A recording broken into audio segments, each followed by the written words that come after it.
So it's a Friday morning. What is it? It's 8:15. I'm at a place called Adda Heights, which is a park that was recommended to me on Facebook by a few people. And on first sight, pretty impressive. Town Park jogging tracks. Ooh, a big lake in it as well. Oh yes, there's a lake in front of me. So the first thing I saw was a load of just discarded paper cups. Disappointing as hell, really. I mean, people provide you with a big, nice park. Could at least use it? It's a beautiful day in Johor. Just making sure I'm anywhere near the camera. It's a beautiful day, absolutely beautiful. And this is a nice park. This is kind of brightens my heart because the part of Johor I used to live in, which is the central area, the two main parks there were both really badly maintained. And although Hutamandal was a nice park, the path was slippery in the wet. They were uneven. There's a bird. I mean, there's actually fucking wildlife in this place. There's ducks and things. Geese, ducks, geese, who knows. And there's one over there on a rock. Anyway, you want to see me? You don't come to see wildlife. Much. Thousands of fish. You can see all that.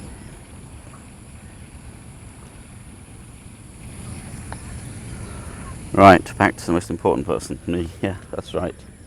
You've got it. Okay, this place is swarming. So, first things first. It's beautifully planted. The paths are very nice. It's a huge park. Oh.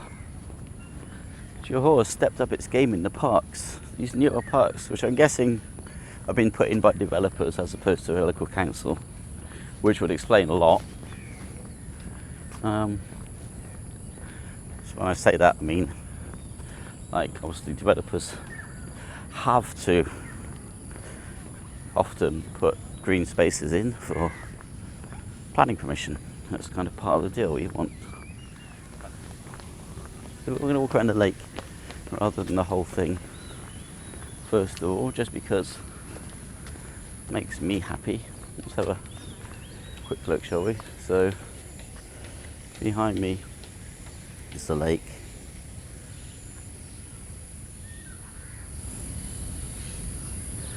Damn good.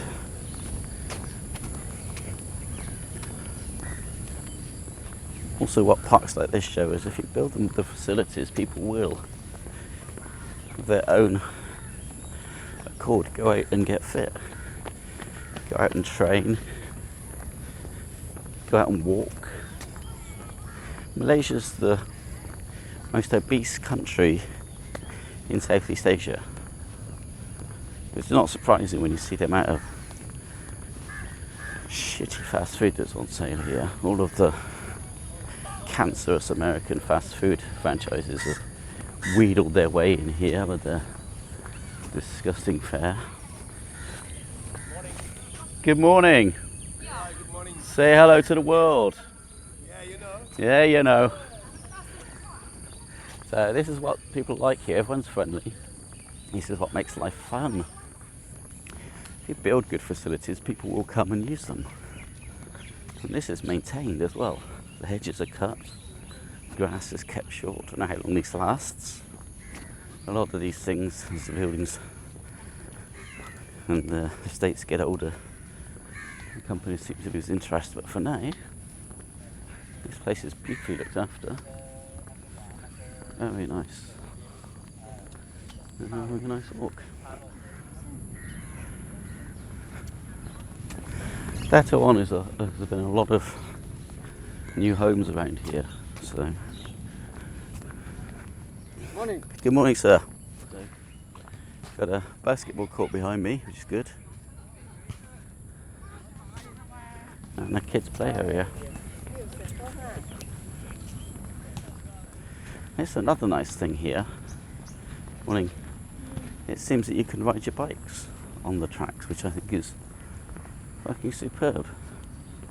There's nothing worse to me than having parks where people can't do their thing. I know a lot of other parks, they actually put separate cycling tracks, which is obviously even better. So we ain't got that much going on here, but we can't complain, we'll take what we've got. I think I might be walking, I don't know if this goes back up, I'm just walking away. I'll have to take the risk that it goes. So as a park, this gets my approval also because it has a bit of uphill and downhill. It's very easy just to have a big flat boring park, just like a walking space. But you want a bit of up and down, something to at least stretch your limbs.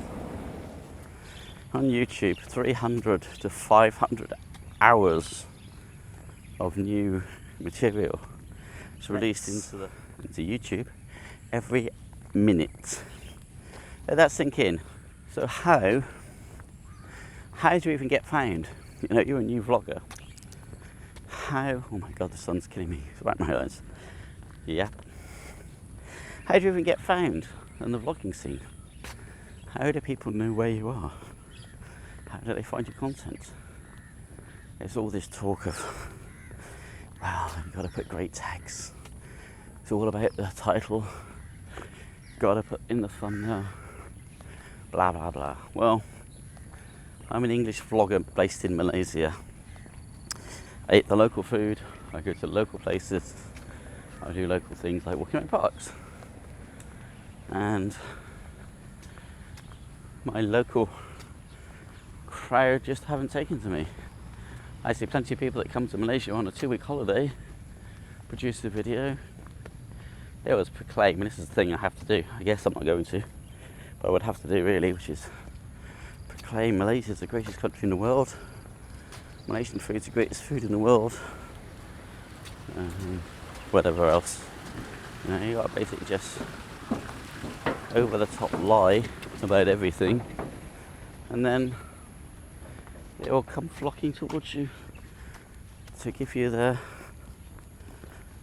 views. I don't do that.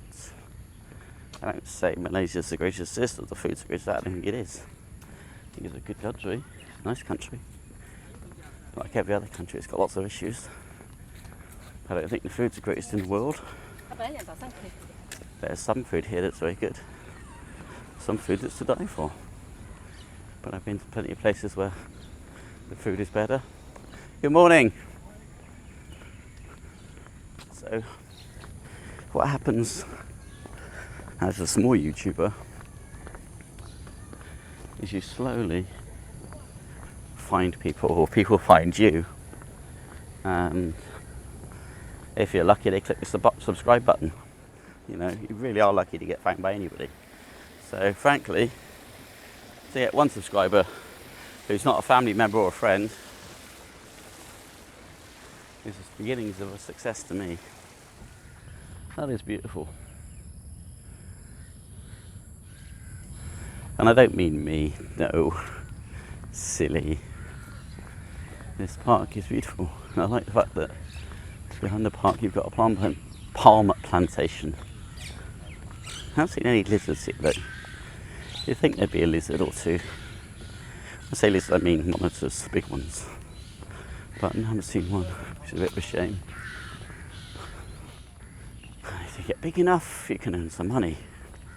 Now I know this all sounds like pie in the sky, or how do you get big enough, it's impossible. Well, my youngest son's girlfriend, Joy, who's in Korea, she has a YouTube channel. It's been running for 1 year. In that year, she's put out less than 1 video a month. She's put out 11 videos. Most of the videos feature her and my son when they meet up, because he's in the UK and she's in Korea, so they have a long distance relationship when they tend to travel during my son's leave and spend time together.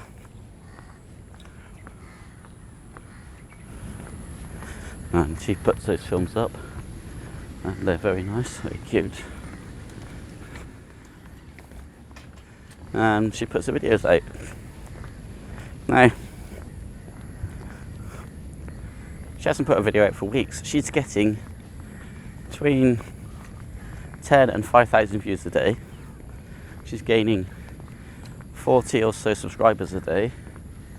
And according to Social Blade, which is a kind of a metric that measures what you can earn from your YouTube AdSense, she could be earning up to $11,000 a year. Now, don't get me wrong, $11,000 a year is not enough to survive on. However, think about it like this. She has less than 5,000 subscribers at the moment, but it's growing fast, and she doesn't put out that many videos. Imagine if she really went for it. I mean, if you can double that to $22,000 a year, there's many parts of Asia where you can live on that.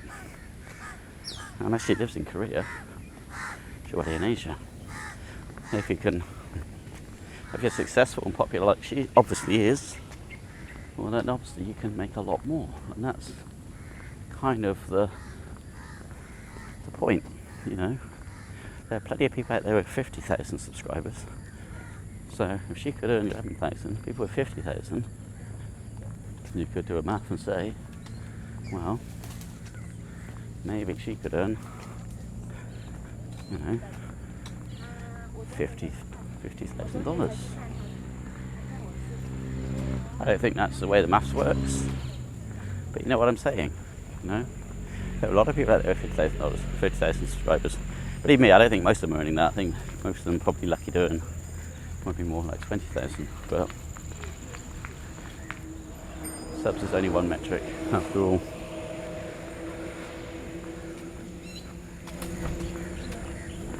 It doesn't mean a lot. Anyway, our walk here is done.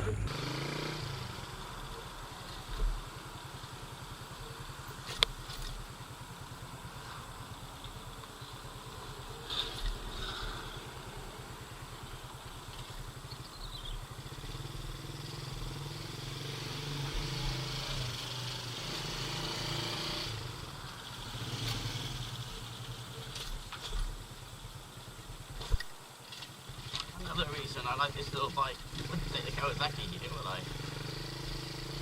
This little bike, yes. Kawasaki.